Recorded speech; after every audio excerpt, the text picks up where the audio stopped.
வாழ்க குருவை திணை, குரு அடி போற்றி. இப்போ பார்த்தீங்கன்னாக்க வருகின்ற 2025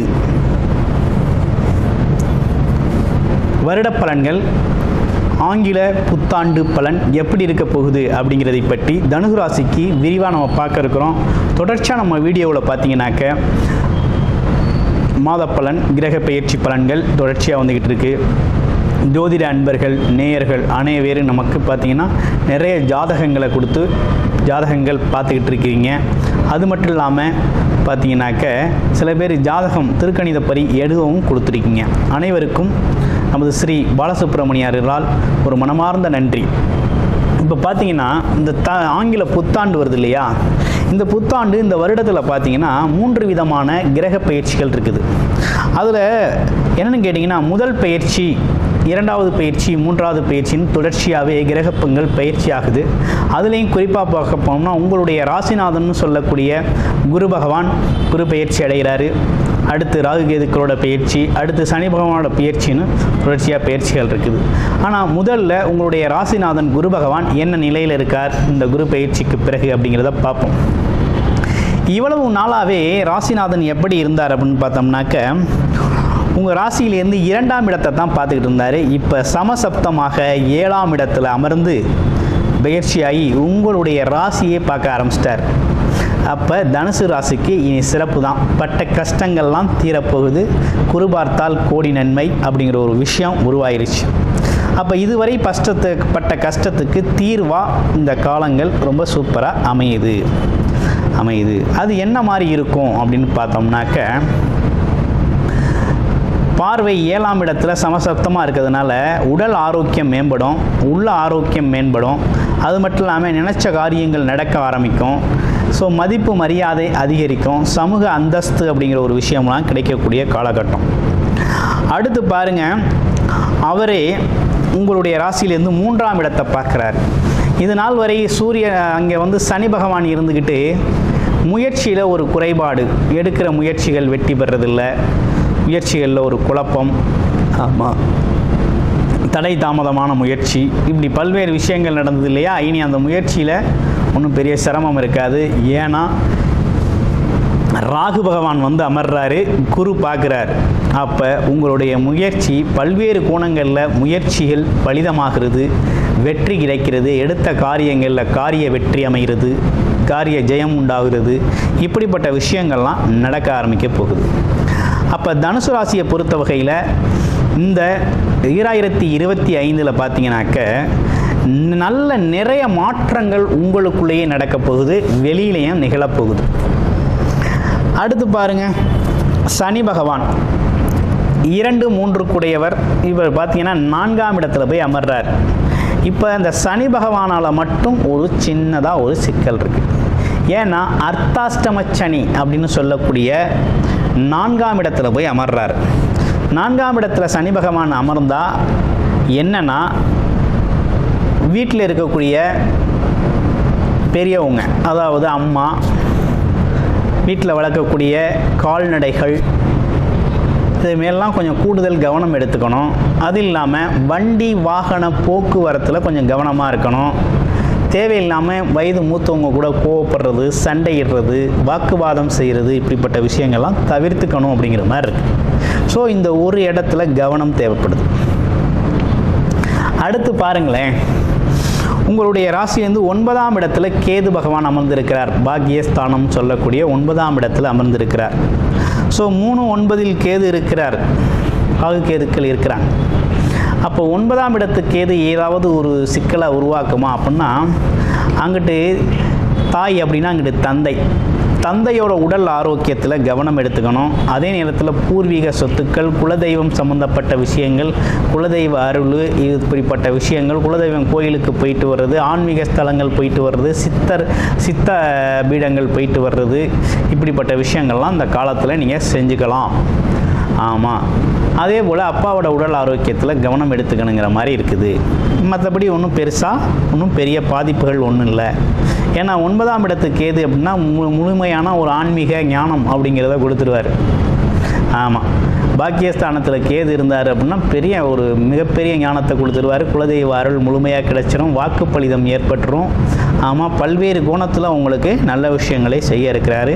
இதில் குறிப்பாக குரு வேற உங்களை ராசியை பார்க்குறாரு. அது மட்டும் இல்லாமல் அவர் ராசியை பார்க்கறது மட்டும் இல்லாமல் 11ஆம் இடமான லாபஸ்தானத்தையும் பார்க்குறாரு. எண்ணங்கள் ஈடேறுறது, நினைச்சது நடக்கிறது. ஆமாம், நீண்ட நாள் கனவுகள் ஆசைகள் நிறைவேறுறது, அப்படிப்பட்ட இடத்தையும் பார்க்குறாரு. அது பார்த்திங்கன்னா ஒரு நேர்மையான இடம் அப்படிங்கிறதுனால உங்களோட உண்மையான உழைப்பு, நேர்மையான எண்ணங்கள் அப்படிங்கிற விஷயத்துக்கெல்லாம் அங்கீகாரம் கிடைக்கிறது. அப்படிங்கிற மாதிரி ஒரு பெரிய ஒரு நல்லதொரு மாற்றம், நல்லதொரு விஷயம் நடக்குது. அப்போ உங்கள் வாழ்க்கையில் மிகப்பெரிய முன்னேற்றம் ஏற்படக்கூடிய காலகட்டம் இந்த வருடத்திலே பார்த்தீங்கன்னா தனுசு ராசி அப்படிங்கிறது இந்த குரு பயிற்சியால், குருவோட பார்வையால், அதாவது தானே தன்னோட இடத்த பார்க்குறது அப்படிங்கிறது பார்த்தீங்கன்னா 7 வருடத்திற்கு பிறகு இப்போ தான் நடந்திருக்கு. குரு உங்களுடைய ராசிநாதன் உங்கள் ராசியையே பார்க்குறது அப்படிங்கிறது 7 வருடத்திற்கு பிறகு இப்போ தான் நடந்திருக்கு. அப்போ ஒரு சுற்று, அப்போ 12 வருடங்களுக்கு ஒரு முறை நிகழக்கூடிய ஒரு அற்புதமான நிகழ்வு இது. ராசிநாதனே ராசியை பார்த்து சரி செய்கிறது, ஆரோக்கியத்தை கொடுக்கிறது. ஆமாம், அனைத்து விதமான செல்வ வளங்களையும் கொடுக்கிறது, வசதி வாய்ப்புகளை கொடுக்கிறது, வார்த்தையில் சுத்தத்தை கொடுக்கிறது. ஆமாம், நிறைய உங்களோட முயற்சிகளுக்கு கௌரவம், அந்தஸ்து, பதவி உயர்வு இப்படிப்பட்ட விஷயங்களை செய்கிறது அப்படின்னு 12 வருடங்களுக்கு ஒரு முறை நிகழக்கூடிய ஒரு அற்புதம் இந்த வருடம் நடக்க போகுது உங்களுக்கு. ராசிநாதன் ராசியையே பார்க்கிறார், பார்த்து புனிதப்படுத்துகிறார். உங்களோட இதுவரைப்பட்ட உங்களோட கஷ்டங்கள் அனைத்தும் தூசு மாதிரி பறக்க போகுது. கஷ்டங்கள் பறந்து இன்பங்கள் அதிகரிக்கக்கூடிய ஒரு நல்ல காலகட்டமாக இந்த காலகட்டம் மாறி இருக்குது. ஆமாம், அதுலேயும் குறிப்பாக லாபங்கள் அதிகரிக்க போகுது. இதுலேயும் திருமண பாக்கியம், திருமணம் நடக்கணும் அப்படின்னா அந்த காலகட்டத்தில் தாராளமாக திருமணம் சார்ந்த விஷயங்கள் அனைத்தும், திருமண தடை இருக்குது அப்படின்னா தடைகள் நீங்க போகுது. குழந்தை பாக்கியம் கிடைக்க போகுது. குழந்தை இல்லாதவங்களுக்கு திருமணம் செய்யணும்னு முயற்சி செய்கிறவங்க திருமணம் இந்த காலகட்டத்தில் நடந்துடும். ஆமாம், செல்வ வளம் சார்ந்து முயற்சி செய்கிறவங்க செல்வம் சார்ந்த விஷயங்களுக்கான முயற்சிகள் கைகூட போகுது. கிட்டத்தட்ட உங்களுடைய பிறப்பு ஜாதகத்தில் என்ன தசாபுத்தி அமைப்பு இருக்குது அப்படிங்கிறத நீங்கள் பார்த்துக்கணும். லக்கண அடிப்படையில் எப்படி இருக்குது அப்படிங்கிறத முழுமையாக பார்த்துக்கிட்டு அதற்கு ஏற்றார் போல் இதில் எந்த விஷயத்தை கையில் எடுத்து நீங்கள் சக்ஸஸ்ஃபுல்லாக கொண்டு போகணும் அப்படிங்கிறத முழுமையாக நீங்கள் செஞ்சுக்கணும். உங்களுடைய பிறப்பு ஜாதகத்தை பார்த்து தெரிஞ்சுக்கணும். ஏன்னா நம்மளுடைய கோச்சார பலன்களே பார்த்திங்கன்னா மிகவும் ரொம்ப சிறப்பாக இருக்குது. ரொம்ப துல்லியமாக நம்ம சொல்லிட்டு வரோம். ஒவ்வொரு தடவையும் பார்த்தீங்கன்னா என்ன செய்யலாம், என்ன செய்யக்கூடாது, எது சார்ந்த விஷயத்தில் கவனம் எடுத்துக்கணும், எது உங்களுக்கு சாதகமாக இருக்குது, பாதகமாக இருக்குது, என்ன விதமான வழிபாடுகள் உங்களுக்கு நல்லா இருக்கும் அப்படிங்கிறதை பற்றிலாம் முழுமையாக நம்ம சொல்லிக்கிட்டு இருக்கோம்.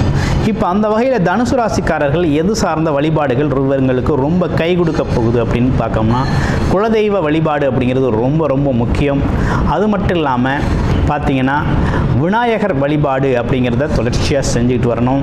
ஆமாம், வாரத்தில் ஒரு முறை அல்லது 15 நாளைக்கு ஒரு முறையாவது ஒரு தட்சணாமூர்த்தி வழிபாடு அப்படிங்கிறது செஞ்சுக்கிட்டு வரணும். கிட்டத்தட்ட இந்த 3 பேரையும் கையில் பிடிச்சிக்கிட்டீங்கன்னா இந்த வருடத்திற்கான வாழ்க்கை அப்படிங்கிறது ரொம்ப சிறப்பாக இருக்கும். தனுசு ராசிக்கு நீண்ட காலமாகவே தடை தாமதம், ஆமாம், எடுத்த காரியங்களில் ஒரு முன்னேற்றம் இல்லை அப்படிங்கிறது மாதிரி ஒரு சிரமங்களை சந்திச்சிட்டிங்க. இனி வர்ற காலங்களில் உங்களுக்கு ரொம்ப சாதகமான சூழ்நிலைகள் நிறைய நடக்க இருக்குது. அதாவது வீட்டில் மங்கள நிகழ்ச்சிகள் நடத்தக்கூடிய காலகட்டமாக வருது. அதுலேயும் முயற்சி தடை அப்படிங்கிறது இருந்தது. பல்வேறு விதமாக பல கோணத்தில் முயற்சி பண்ணிட்டப்பா, பல விஷயத்தை செய்யலான்னு செஞ்சு பார்த்துட்டோம், ஆனால் எதுவுமே நடக்கலை, ஏதோ ஒரு சிக்கல் இருக்குது, ஏதோ ஒரு மர்மம் இருக்குது அப்படின்னு சொல்லியிருப்பீங்க இல்லையா, அதெல்லாம் மறையக்கூடிய ஒரு காலகட்டமாக இந்த காலகட்டம் இருக்குது. இந்த காலகட்டத்தை பொறுத்த வகையில் உங்களுக்கு ஒரு முன்னேற்றமான ஒரு பொற்காலம் அப்படின்னே சொல்லணும். நீங்களே இப்போ பார்த்தீங்கன்னா உங்களை ரியலைஸ் பண்ண முடியும், நீங்களே உங்களை பார்க்கக்கூடிய காலகட்டமாக இந்த காலகட்டம் மாறுது. ஆமாம், திரும்பி பார்க்கக்கூடிய ஒரு காலகட்டம். உங்கள் முன்னேற்றம் அப்படிங்கிறது உங்கள் கையில் இருக்குது அப்படிங்கிறது மாதிரி இந்த காலகட்டம் ரொம்ப சிறப்பாக அமைஞ்சிருக்கு.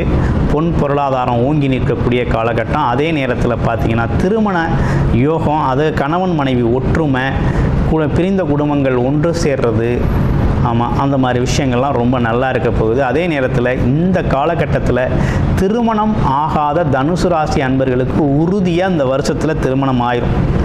2025 திருமணத்திற்கான ஏற்பாடுகள் ஆண் பெண் இருபலருக்குமே, அதாவது வரன்கள் பார்த்துக்கிட்டு இருக்கீங்க அப்படின்னா உறுதியாக இந்த வருஷத்தில் வரன் கிடச்சி ஒரு திருமண வாழ்க்கை, திருமண பயணம் அப்படிங்கிறது உறுதியாக நடந்துடும். ஆமாம், அது மட்டும் இல்லாமல் சில பேரோட வாழ்க்கையில் 2வது திருமணத்திற்காக வெயிட் பண்ணுறேன் அப்படிங்கிறவங்களுக்கும் அந்த 2வது திருமண வாழ்க்கை அப்படிங்கிறதும் இந்த வருஷத்தில் அமைஞ்சிடும். கிட்டத்தட்ட உங்களுடைய எண்ணங்கள் ஈடேறக்கூடிய, ஆசைகள் நிறைவேறக்கூடிய அற்புதமான மாதமாக, அற்புதமான வருடமாக இந்த வருடம் உங்களுக்கு அமைஞ்சிருக்கு. நன்றி, வணக்கம், வாழ்த்துக்கள்.